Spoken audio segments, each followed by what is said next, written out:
let your light shine for all to see. Start a fire in my soul, fan the flame and make it grow. So there's no doubt or denying. Let it burn so brightly that everyone around can see that it's you that we need. Start a fire in me. You only need a spark to start a whole blaze. It only takes a little faith, then it's start right here in new life. So these old walls will never be the same. Over and over again, I hear your voice in my head. They need to know, I need to go. Spirit, won't you fall in the heart? Now start a fire in my soul, fan the flame and make it grow. So there's no doubt or denying.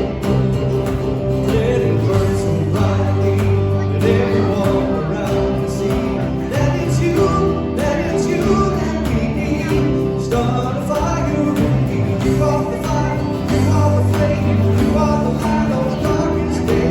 We have the hope, we bear your name, carry the news that you have got to say. Only you can say. Start a fire with my soul, fan the flame and make it grow. So there's no doubt or denying.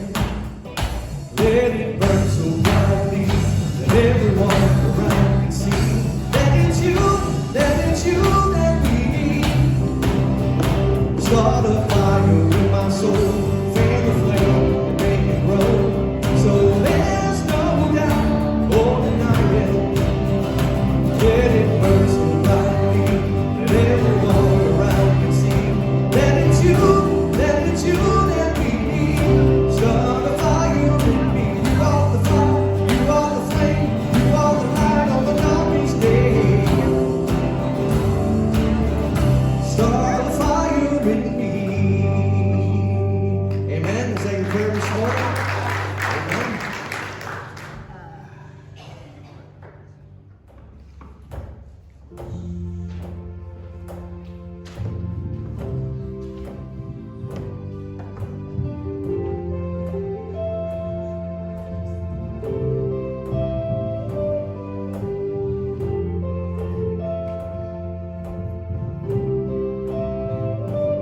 1,000 times I failed, still your mercy remains. And should I stumble again, still I'm caught in your grace. Everlasting, your light will shine when all else fades.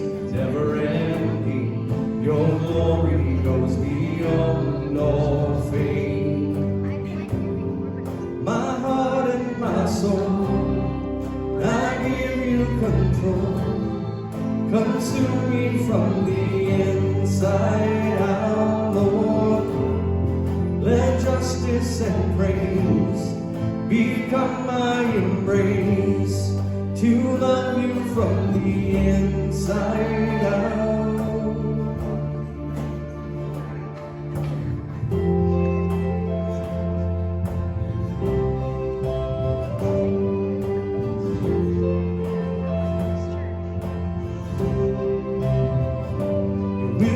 Above all else, my purpose remains, the art of losing myself in bringing you praise.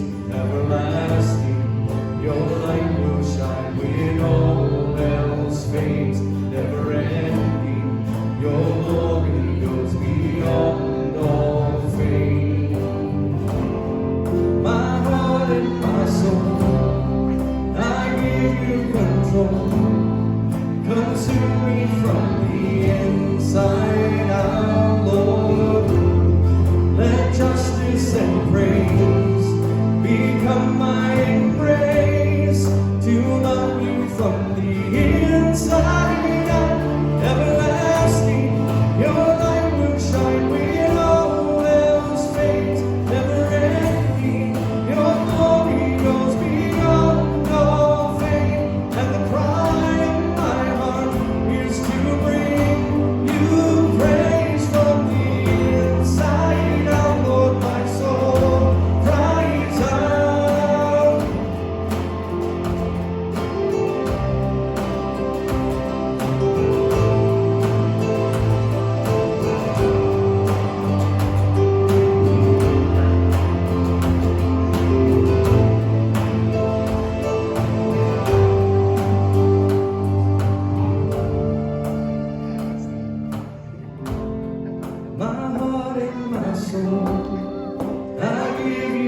control, consume me from the inside out, Lord.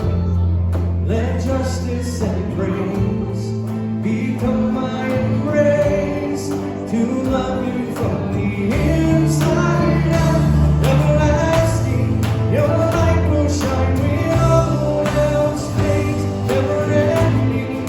Your glory goes beyond all fame, and the cry of my heart is to bring you praise from the inside out. Lord, my soul cries out, everlasting. Your light will shine when all else fades, never ending.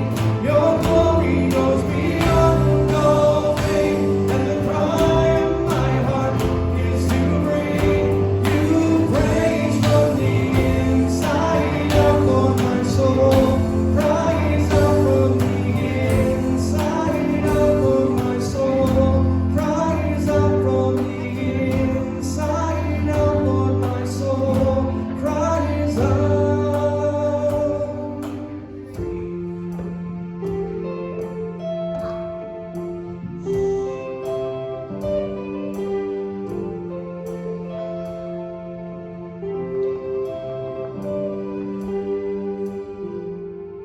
Amen.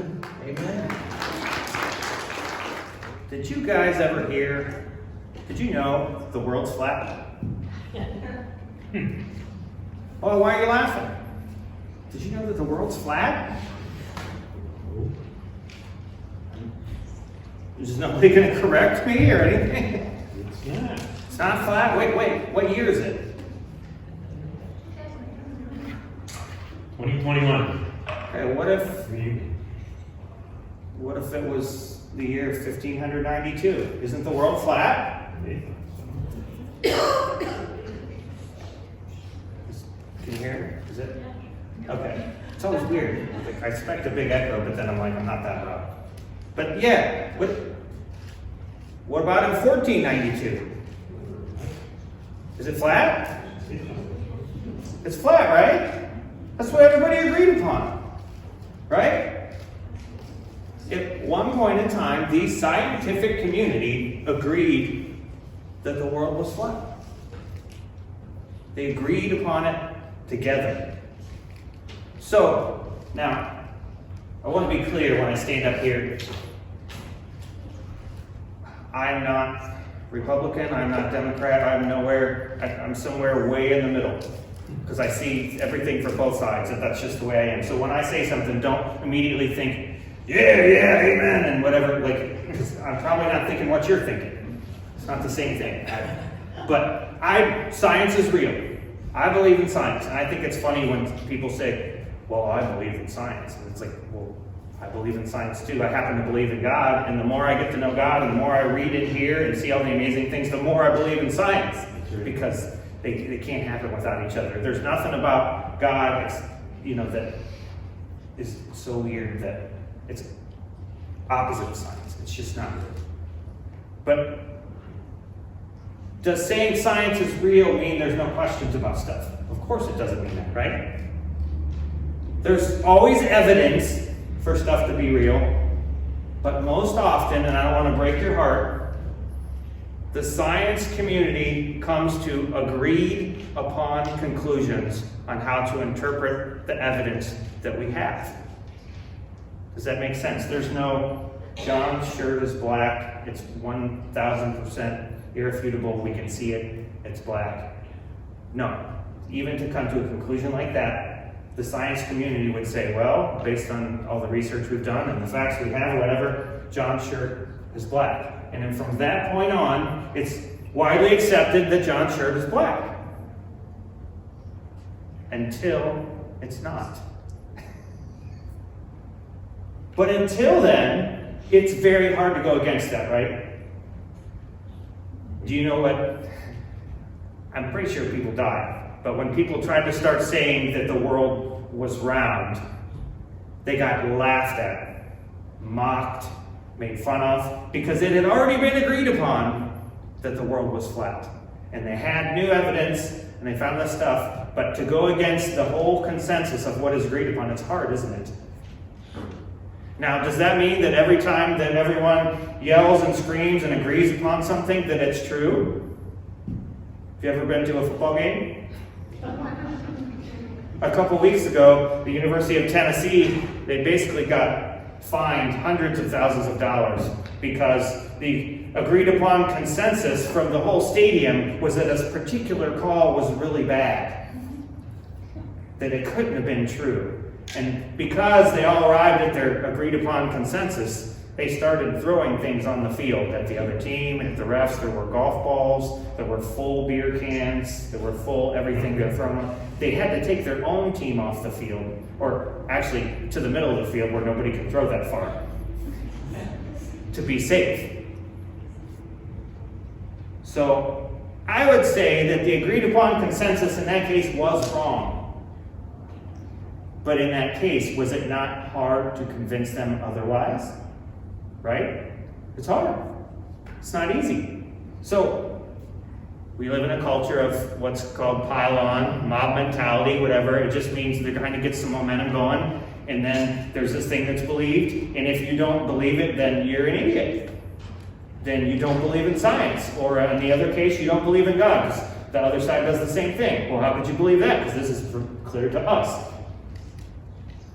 All I'm saying is that it's difficult to argue against commonly held beliefs, right or wrong. It's difficult to argue against because that happens now, that's happened from the beginning of time, that happened in the Bible. When there's commonly held beliefs, it's hard to get anybody to see anything else because for a long time they just agreed that this is the way it is, and if you believe otherwise, you're wrong. Well, there's some of that going on with Job, and we're going to find that out today. To recap, we're reading the book of Job together. We're not reading it all. I'm picking out highlights. And we did the introduction, and we did that, and we did God talking to Satan, the adversary, and we talked about all the things that happened to Job.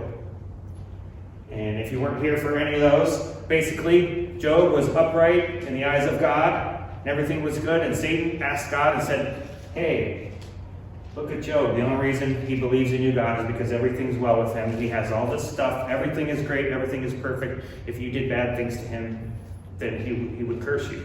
And so they tested that out, and they tested that out, and Job stood upright, and he stood tall, and now later on, he's starting to complain a little bit. And so then we talked about he has 3 different friends, and for the last 2 weeks, and now this week, we're talking about the conversation Job had with one of his friends. And the conversations go, and they take turns. Wouldn't you love that? Wouldn't you love to be having a problem and you had 3 friends that kept coming over, and one's like, now it's my turn to talk to you. And then he sits down, and the other guy's like, oh, now it's my turn. And then he sits down, and the other guy's coming, and now it's my turn to point my finger at you. And that happens with the 3 friends 3 different times back and forth. And so this is the 3rd time. This is the last friend. This is Zophar. It's all of his friends so far. Oh, gosh. I was telling somebody earlier, my kids know more dad jokes than I do. Mine fall flat. So this is the 3rd friend. This is the last one. Next week we're on to something else, but this is a conversation with Zophar that he had. We're in Job, starting at chapter 11. And if you're following along in your Pew Bible, let's see, Job 11 starts on page 424. We're going to read a little bit of it. And again, I'm kind of uncomfortable with this format, but it's weird. In the 6 short weeks that we're doing, it's like we're going to have gone through the whole book of Job, and I would have never thought that's possible. But since we're doing this, and like if anything, you'll kind of know the way the book of Job goes now. Starting in Job chapter 11, I'm going to skip around, but if you keep following, you're going to see. Then Zophar the Naamathite answered, should a multitude of words go unanswered? And should one full of talk be vindicated? Should your babble put others to silence? And when you mock, shall no one shame you? For you say, my conduct is pure, and I am clean in God's sight. But oh, that God would speak and open his lips to you. Wow. Can you find the deep things of God? Can you find out the limit of the Almighty? Is it higher than heaven? What can you do? Deeper than Sheol? What can you know? And then down in verse 13, if you direct your heart rightly, you will stretch out your hands towards it. If iniquity is in your hand, put it far away, and do not let wickedness reside in your tents. Surely then you will lift up your face without blemish. You will be secure and not fear. You will forget your misery. You will remember it as waters that have passed away, and your life will be brighter than the noonday.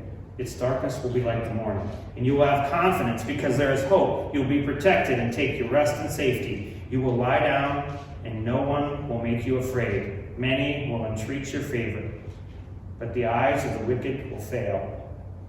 All way of escape will be lost to them, and their hope is to breathe their last. Again, big words, and you look at all this, and some of it you can agree with, and some of it you're like, I don't know about that. It's a lot of the same of what the other friends have been telling them. They're like, Job, you're talking, you need to be quiet now. Like, you don't know what you're talking about. Now, and he says, his friend says, I wish God would answer you. You keep claiming that you're upright and that your ways are pure. I wish God would talk to you and tell you. He's saying no one can understand God, which is true. That's true.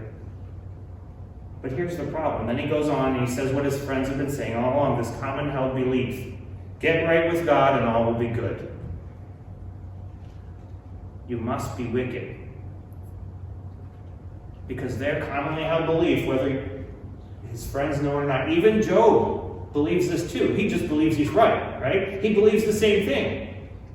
He says, if you're upright, you're going to get all this stuff, and you're going to have lots of flocks, and you're going to have a big family, and you're going to have no trouble, and people are going to respect you. And if you're not, the wicked will perish. And so his friend is again saying, my conclusion is, based on this commonly held belief, that you must be doing wicked things because your life is not going well. And we've heard that. And the thing is Job agrees with them in principle, but he doesn't agree that he's done anything wrong, so he wants to know why he's suffering. And that's why he keeps crying out to God. And then Job responds again. Starting in chapter 12 with verse 3 here. He says, but I have understanding as well as you. I am not inferior to you. That's what Job is telling his friend. I am not inferior to you. He says in 13, look, my eye has seen all this. My ear has heard it and understood it. What you know, I also know. I am not inferior to you. Then Job says, let me have silence and I will speak. And let come on me what may. And then he says in 18, I have indeed prepared my case. I know that I will be vindicated. Only grant two things to me, that I will not hide myself from your face. He's talking to God now. Withdraw your hand far from me, and do not let me dread or have you terrify me. Then call, and I will answer, or let me speak, and you reply to me. How many are my iniquities or my sins, God? Make me know my transgression and my sin. Why do you hide your face from me and count me as your enemy? So first, Job says to his friend, he says, I get what you're saying, but I'm just as wise as you. You're not any smarter than me. So be quiet. I'm going to talk now. I'm going to plead my case to God, and then he's going to vindicate me. Job believes he hasn't done anything wrong. And then Job calls for God to answer him as well, just like his friend. He's like, I wish God would speak and tell you that I'm right. And then Job says, no, you be quiet now. I'm going to talk, and God's going to show that I'm right. You be quiet. Sounds like a normal conversation between normal friends. I'm right, you be quiet. I got to give it to Job. It's pretty hard to say, I know I'm right, God's going to answer, and he's going to prove that I'm right. Because even when I read the Bible and study and spend hours in my office, I still come away thinking, I'm pretty sure I'm right, but I don't know for sure. And so Job's saying, I am so right, I know he's going to come down and he's going to answer me. And then he cries to God, and he's like, God, I'm right. If I'm wrong, please point it out to me now. Who really wants to say that to God? God, if I'm wrong, point it out to me now, please. Because he can start digging my hole now. I'm going to be wrong compared to God. It is. But Job affirms over and over and over again.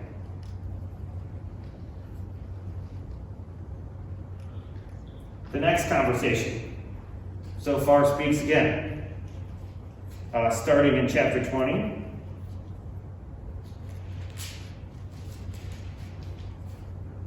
Right at the beginning of chapter 20.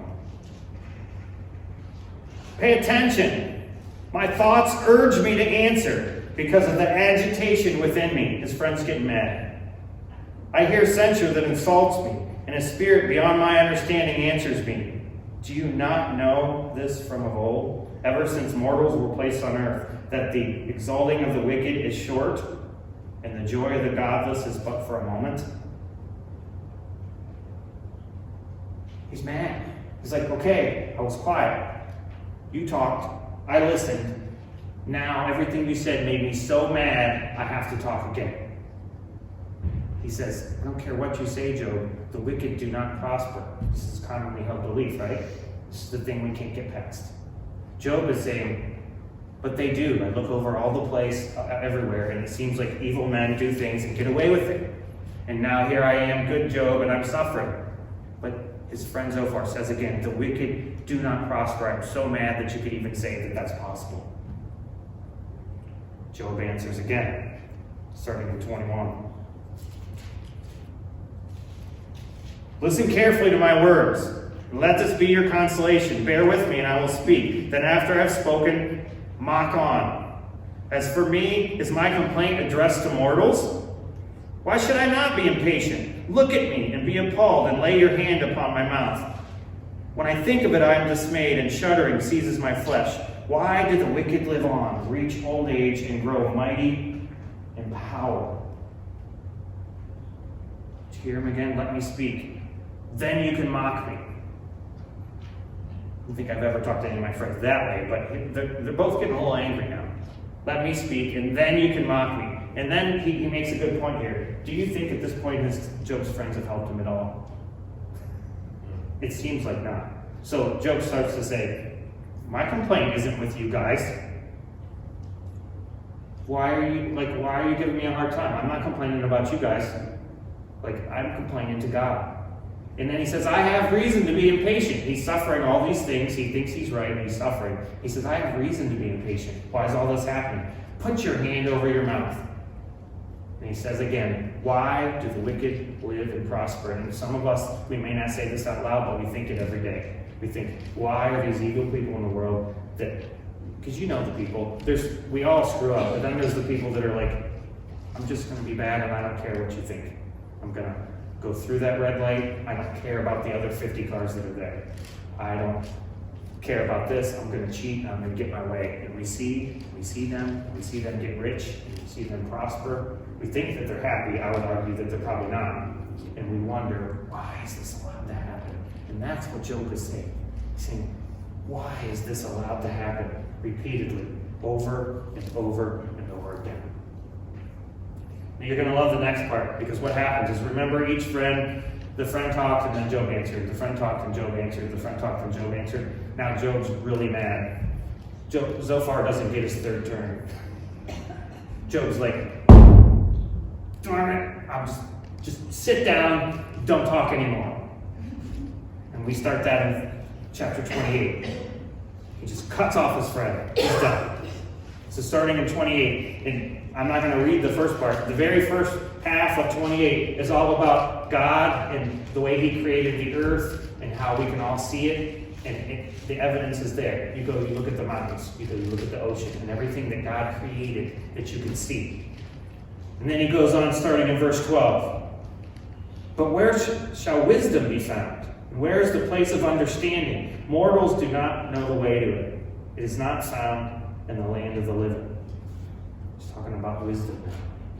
And he keeps going on. Where then does wisdom come from? Where is the place of understanding? Is it hidden from the eyes of all the living and concealed from the birds of the air? He goes on in verse 23. God understands the way to it, and he knows its place, for he looks to the ends of the earth and sees everything under the heavens.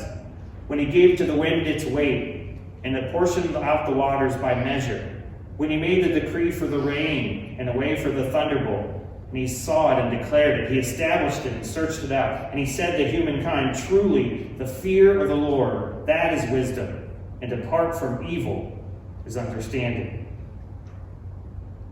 So God made everything that you can see, and that's plain to us. We can understand it. He says, but wisdom is hidden. And then he says, the fear of the Lord is wisdom. Basically saying, God is bigger than us, and I can't understand the way he thinks. I I'm kind of afraid of that. That is wisdom. That's smart.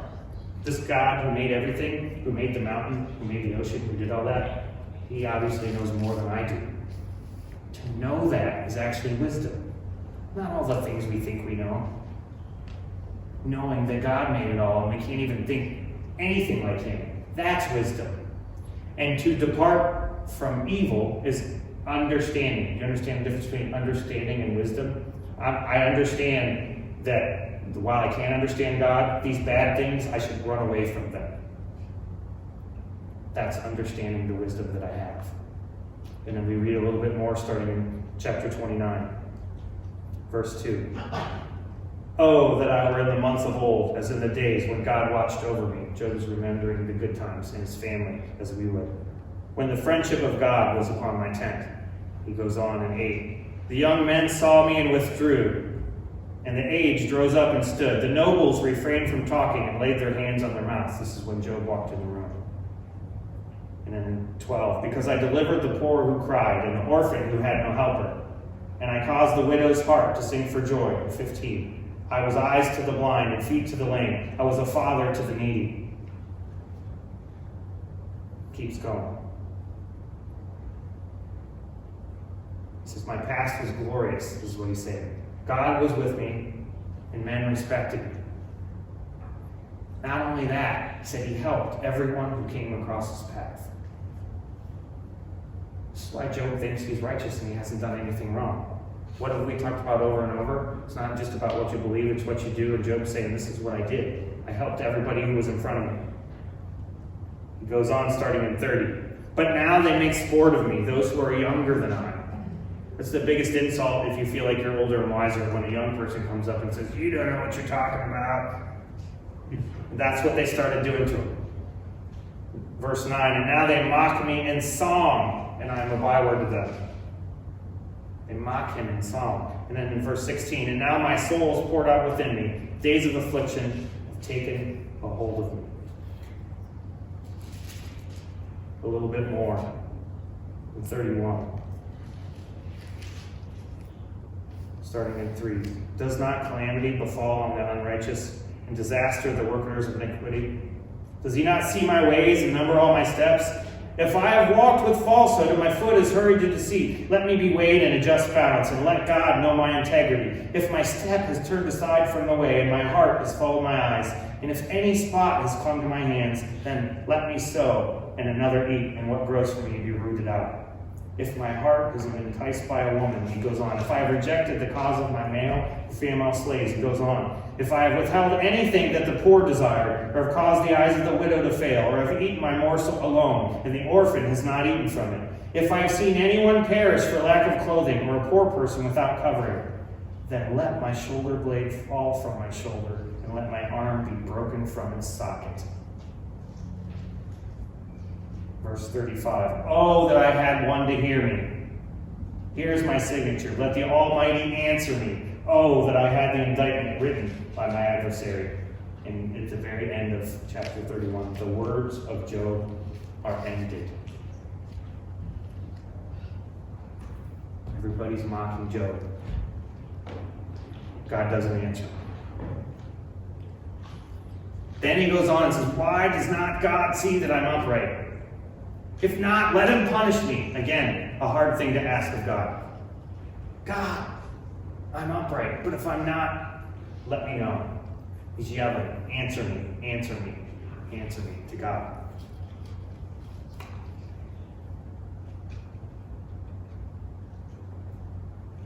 A few conclusions from all this conversation. Right where we started. Commonly held beliefs are difficult to get past. We all do it. We have ours at the church. The world has its things that once it's decided upon, once a bunch of people say it's true, it's hard to get past. And for Job and his friends, it was that good people prosper and that evil people suffer. It's a commonly held belief. It's not. God doesn't say that anyway. But if it's commonly held, it's hard to get by. Another thing, as you know, because of the internet, information is available to all now, right?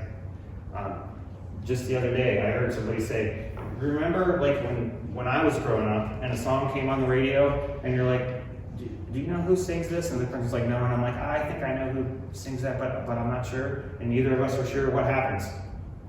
You have to forget about it. There's nothing you could do.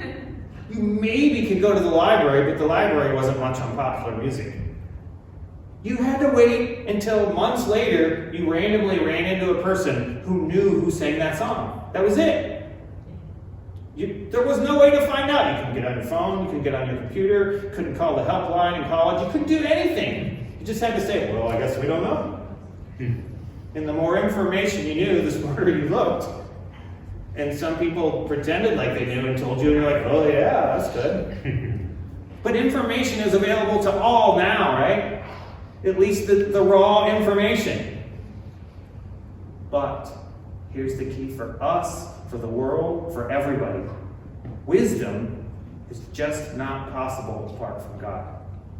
Information is available to everybody. Wisdom is only possible with God. Why? Because He made everything. You think you understand the mountain? You don't. You think you understand the sun? Oh yeah, it's 385 whatever miles away. I'm like, why? Did you go there? Do you know? Nobody's been to the sun. We can guess, but wisdom comes from God. And let's be clear. Information is information. Wisdom is knowing it, understanding it, and knowing the right choice to make based upon it. That's wisdom. That's why it's different than information. Because if wisdom were that easy, we would all make all the right choices all the time, because all the information is now available to us just like that. You don't have to ask a friend. You don't have to call Aunt Ruth, who grew up during that time and saw it personally. You can just Google Aunt Ruth. Hey, Alexa. There it is. But wisdom is only possible with God. It's not possible apart from Him.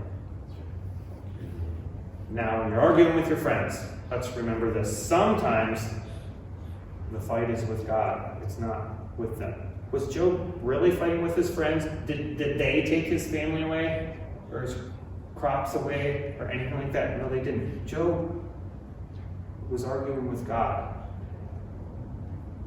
After the first conversation with each friend, they probably should have just said, we don't see what you see, but we're here to comfort you, right? If the fight's not with your friend, if it's with God and just how you're interpreting God, comfort your friend or get out of the way. Just don't do it. There's nothing you can do. But isn't that more than half of the arguments we have with people? Does the answer that we come up with really matter? It doesn't. As a parent, I don't tell my kids this. Are we always right? No. But if we're there, we support them. And so that's what I want to conclude. The good thing about commonly held beliefs is that it is a commonly held belief between therapists, doctors, anybody you ask, especially people in the church, that if you have a community of people to get through things together, your life will go better. It doesn't mean that outcome turns out the way you want it. Doesn't mean that all your questions are answered. It just means that if you have a close group of people, a family, a church, because therapists that don't believe in God will say the same thing. If you have a close group of people to go through things with, things will be better. You will feel better. And in the end, isn't most people, are they really concerned about the truth, or are they worried about feeling better? We want to feel okay. We want to know that we're important and all that. So we can look at all the bad, mob, and all that stuff and say that commonly held beliefs are hard to get by. But I want to tell you, almost universally, everyone agrees going it alone is not the answer. Having a community to help you through and comfort you makes life better.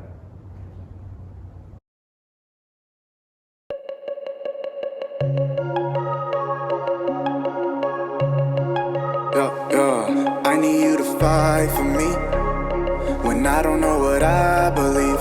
Hey, why does everybody leave? Show me what it's like to dream. Hey, go, you the best. Hey, say it with the chest. Hey, yeah, wave 'em high, side to side.